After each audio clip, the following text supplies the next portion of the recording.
नमस्कार, ओम तत्सत। स्वागत है आप सबका। हम कर रहे हैं पठन आजकल अक्षर ब्रह्म योग का, भक्ति योग का दूसरा अध्याय है ये। और इसमें हमने जब पिछले हफ्ते शुरू किया था तो अधिभूत, अधिदैव, अधियज्ञ इस एनर्जी के बारे में बात करनी ही शुरू करी थी। तो थोड़ा सा क्विक रिवीजन करते हैं पिछले हफ्ते का, और सेशन के शुरुआत में थोड़ी सी चर्चा करेंगे, क्योंकि चर्चा करने से ही सेल्फ रिफ्लेक्शन होता है कि जो गीता में कहा गया है हम उस पर अभी कितना खरा उतरते हैं। एक कारण के गीता सबकी जानकारी में होते हुए भी बहुत कम लोग इसका अध्ययन इसलिए कर पाते हैं, और लंबे टाइम तक कम लोग इससे इसलिए जुड़ पाते हैं क्योंकि ये लगातार हमको आईना दिखाता रहता है। और हमेशा आईना देखना, लोग को आईना देखना तभी पसंद होता है जब साफ सुथरे होके नहा धो के निकलते हैं, तब अच्छे से आईने में अपने आप को देखते हैं। जब पूरे दिन की थकान मार धाड़ के बाद ऐसा नहीं स्वस्थ होके पड़ जाते हैं, देखिए ना इसमें तो क्या उस टाइम लिखा किसी है। का मन नहीं हमें होता मालूम है आईना देखने इसको का। हमने इसको क्योंकि देखा था आईने कि के ये लिए खराब आदमी है चाहता है कि राजा। आदमी अपने आप तो को पहले सुंदर देखे, स्वस्थ देखे, अट्रैक्टिव देखे, केपेबल देखे। गीता हमको हमारे वर्स्ट स्टेट में आईना दिखाती है, क्योंकि हम गीता का ज्ञान का सबसे ज्यादा फायदा कब उठा पाते हैं? जब हम लो होते हैं, डिप्रेस्ड होते हैं, things are not working out. When things are working out, तब तो हमें गीता क्या, सीता क्या, मीता क्या, किसी का ध्यान नहीं होता। हम अपनी जिंदगी में बहुत खुश हो रहे होते हैं। लेकिन जब हमारी जिंदगी में कोई कठिनाई आती है, जब हम किसी गुरु को ढूंढते हैं, जब हम कहीं कोई सोल्यूशन ढूंढते हैं, उस समय गीता हमें धीरे धीरे अपना आईना दिखाना शुरू करती है। देखो यहाँ ये बेटर हो सकता था, देखो यहाँ पर ये विकर्म था, देखो यहाँ पर ये योग स्थापित नहीं हुआ था, देखो ये यज्ञ की भावना नहीं थी। तो जितना हम इसमें सेल्फ रिफ्लेक्ट करेंगे, उतना हमारे लिए डिकोड करना इजी हो जाएगा कि हमारी कौन सी थॉट, कौन सा कर्म कब बैलेंस स्टेट में था, कब इम्बैलेंस स्टेट में था। और जब हम मेजर कर पाएंगे तभी तो उसको मैनेज कर पाएंगे। तो इसलिए थोड़ा सा रिकैप करते हुए हम सेशन के शुरू में ही थोड़ी चर्चा करना चाहेंगे, ताकि जो हमने अभी तक पढ़ा है उसको अपने जीवन में हम कहाँ पाते हैं, क्या वो हमारे जीवन में कहीं था या नहीं था, था तो क्यों था, नहीं था तो क्यों नहीं था। वही हमें एक अंदर से शक्ति प्रदान करता है कि हमें नेक्स्ट स्टेप क्या होना चाहिए। तो जो हमने पिछले हफ्ते भी अध्ययन किया था, इस बात का चर्चा भी की थी। और ये पर्सनली मेरा गीता का, मेरा पर्सनली मोस्ट फेवरेट श्लोक है, क्योंकि इसमें गीता का पूरा ज्ञान, सारी जो सार है, और सारे लाइफ के क्वेश्चंस का आंसर, मेरे साथ कुछ क्यों हो रहा है, मेरे पास्ट में क्या हुआ, मेरे फ्यूचर में क्या होगा, यही ले दे कि यही तीन चार सवाल रह जाते हैं मनुष्य के, उन सब का आंसर इस श्लोक में है। अक्षरम ब्रह्म परमम स्वभावो अध्यात्म उच्यते, भूत भावोद्भव करो विसर्ग कर्म संचिता।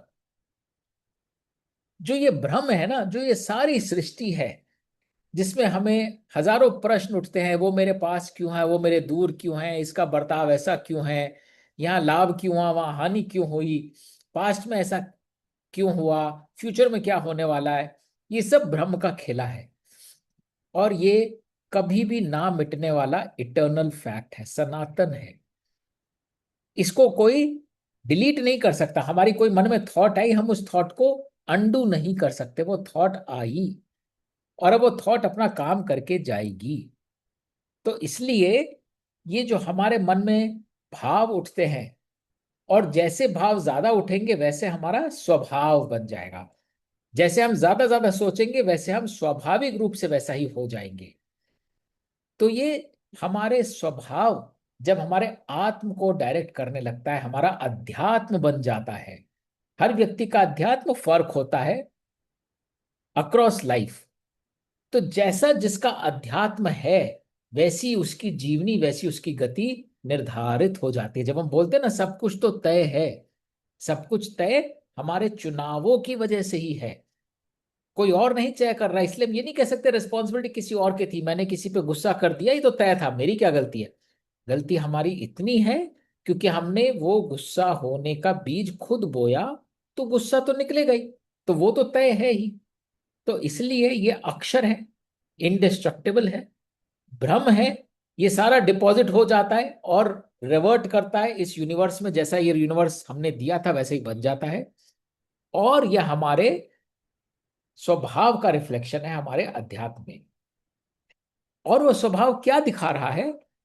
वो हर जीव का भाव को एक्सप्रेस कर रहा है। मैं खुश हूं तो मेरे चेहरे से खुशी टपक रही है, मैं डिप्रेस हूं तो डिप्रेशन टपक रहा है, मैं उत्तेजित हूं तो उत्तेजना टपक रही है, मैं शांत हूं तो तेज टपक रहा है। लेकिन इस सब में जो भी एक्सप्रेस हो रहा है, यदि इसमें मेरा त्याग है, मेरा कोई अहम नहीं है, मेरी नेचर ही ऐसी है और इसमें मेरा कुछ भी नहीं है, मैं बिना एफर्ट करे वो एक्सप्रेस हुआ चला जा रहा है, तो वो मेरा संचित कर्म बन जाता है, वो मेरे को कर्म बंधन से नहीं बांधता। तो हमने कर्म योग में सबसे रिफ्लेक्शन करने को बोला था। रिफ्लेक्ट करके बताइए आपके कितने कर्म जो हैं वो कर्म वर्सेस अकर्म वर्सेस विकर्म बनते हैं। और उसी का अकर्म का ही दूसरा वर्ग है विसर्ग। विसर्ग मतलब त्याग। तो कितनी भावनाएं, हम दिन में कई चीजों में खुश होते हैं, दुखी होते हैं, गुस्सा होते हैं, फ्रस्ट्रेट होते हैं।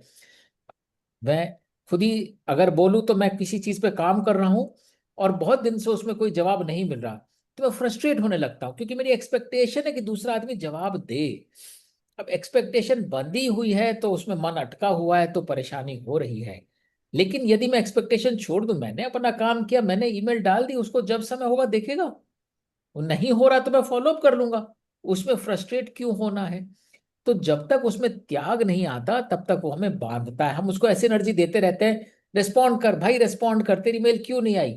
अगर उससे फोन पे बात भी होगी तो हम सबसे पहले शिकायती टोन में बोलेंगे, अरे क्या इतना टाइम हो गया, आप रिस्पॉन्ड ही नहीं कर रहे। वो एनर्जी ही अलग होती है। और अगर त्याग कर दिया, वो ईमेल लिख के डाल दी और उससे फोन पे बात हो रही है, तो सबसे पहले फिर भी मैं उसका हालचाल पूछूंगा, और मल्होत्रा जी क्या हालचाल, कैसे हैं, दिन कैसा गया आपका। And then I will start, by the way आपको एक मेल लिखी थी, did you get a chance, कोई परेशानी तो नहीं है। ये अप्रोच ही अलग होती है, जिसमें मैं हूं ही नहीं इस कन्वर्सेशन में। मैं ये कह ही नहीं रहा कि मैंने मेल लिखी थी, आपने जवाब नहीं दिया। मैं ये जानना चाह रहा हूं आप कैसे हैं, आपके एंड पे सब कैसा चल रहा है, और इस मेल का जवाब देने के लिए आपके पास सक्षम है कि नहीं है। तो जो हमारी प्रकृति के हिसाब से जो प्रकट होता है, उसमें जितना त्याग प्रकट होता है, उतना हम कर बंधन से छूटते चले जाते हैं। और जितना त्याग के अलावा विकार है, विकर्म है, इच्छाएं हैं, राग है, द्वेष है, सुख है, दुख है, वो हमारा प्रारब्ध बनता चला जाता है। और जैसा वो प्रारब्ध बनता चला जाता है, वैसी सिचुएशंस हम लाइफ में देखने लगते हैं। और अभी हम आगे देखेंगे इसी अध्याय में, हमें अगले जन्म का वेट नहीं करना होता। ये हम अगले दिन, अगले पल में देख लेते हैं। जैसी हमारी भावना होती है, अगले पल हमको हाथ के हाथ पे बैक मिल जाता है। और वो कैसे मिलता है? क्योंकि जो हमारी भावना होती है, यदि उसमें फिजिकलिटी निमित्त है, यदि मैं काउंट कर रहा हूं मैंने कितनी मेल्स भेज दी, कितने घंटे बीत गए, तो I am physically attaching to the material dimensions. तो मेरा टेनर अलग है, तो वो कॉल होने के बाद भी 3 दिन तक मैं बुनबुनाता रहूंगा। ये होती है अधिभूत energy. When we attach ourselves to physicality of things, to results, to successes, to failures, what we get and what we don't get, ये है हमारी अधिभूत एनर्जी। इसके विपरीत हमारी है अधिदैव एनर्जी। अधिदैव एनर्जी सेज, हाँ हुआ था, परेशान कर रही है, let me step away. The moment we step back, हम थोड़ी देर को, द नुएंसेस, थोड़ी देर को उस फिजिकलिटी से दूर चले जाते हैं। वो हमें परेशान करना दूर कर देती है। जैसे हम छुट्टी लेके वेकेशन पर ले चले जाते हैं, पीछे दफ्तर में कुछ भी काम चल रहा हो, आई एम ऑन वेकेशन, हमने आउट ऑफ ऑफिस रिप्लाई डाल दिया, लोगों को पता है, nobody will disturb, I am on vacation. जब वापस आएंगे तो वापस उस एनर्जी का पार्ट बन जाएंगे, अभी हम रिचार्ज कर रहे हैं अपने आप को। तो जब अधिदैव एनर्जी होती है, तो हमें पता है कब फिजिकलिटी से अटैच होना है, कब नहीं होना। जब हम उस टॉक्सिसिटी से अटैच नहीं होते तो हम बड़े खुश होते हैं।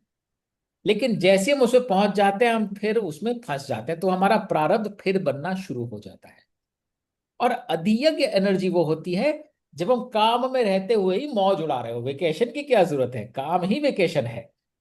तो जब हम ऐसी एनर्जी स्टेट में हो कि कुछ भी रिजल्ट मिल रहा हो, अच्छा मिल रहा हो, बुरा मिल रहा हो, कम मिल रहा हो, ज्यादा मिल रहा हो, हम उसको गिन भी नहीं रहे, हम उसकी चिंता भी नहीं कर रहे, हम अपना काम करे जा रहे हैं, तो हमें चार्ज होने के लिए वेकेशन की जरूरत नहीं पड़ती है। हम जो करते हैं उसी में मौज है, उसी में अकर्म है, उसी में हमारा यज्ञ होता चला जाता है। तो we would want to take a break over here and discuss little bit कि अपने पिछले हफ्ते की बात याद करें, क्योंकि अब हम सब ऐसे उम्र के ऐसे पड़ाव में है कि अगर मैं 10 साल पुरानी बात बोलूं तो मुझे याद नहीं आएगी। तो पिछले हफ्ते की थोड़ी ज्यादा याद रहेगी। पिछले महीने की शायद किसी ने कुछ बोल दिया हो, लॉटरी लग गई हो तो भी याद रहेगी। पिछले साल की कोई मेमोरेबल सिल्वर जुबली हुई हो, गोल्डन जुबली हुई हो, तो वो 10 साल तक याद रहेगी। और अगर उससे पहले कोई बचपन का हम मेमोरी लेके चल रहे हैं, तो जिसको जितना पीछे जाना है वो जा सकते हैं। पर थोड़ा ये बताएं कि जितना पीछे भी जाकर कौन सी चीज आपको सबसे ज्यादा याद है, और वो किस एनर्जी की वजह से याद है, इसलिए कि उसमें बहुत कुछ मिला था या खोया था, वो अधिभूत एनर्जी है। इसलिए कि हम किसी लेन देन से दूर हो गए थे थोड़े टाइम के लिए, चाहे वो अच्छा था चाहे बुरा था, वो अधिदैव एनर्जी है। और कोई ऐसी याद जिसमें हम ब्लिस में थे, था वो 6 घंटे को ही, पर वो 6 घंटे चाहे वो कश्मीर में शिकारा राइड थी, चाहे वो कोई ऑफिस का काम था, चाहे हमें प्रमोशन मिल गया था, जो कुछ भी था, फिजिकलिटी की वजह से नहीं, but we just were in a bliss in that experience, वो अधियज्ञ एनर्जी थी। तो क्या कुछ रिफ्लेक्शन करके we can try to see कि हमारे जीवन में अभी तक कब कब कौन कौन सी एनर्जी ने हमको बांधा है, डिफाइन किया है। How do we see our past so far?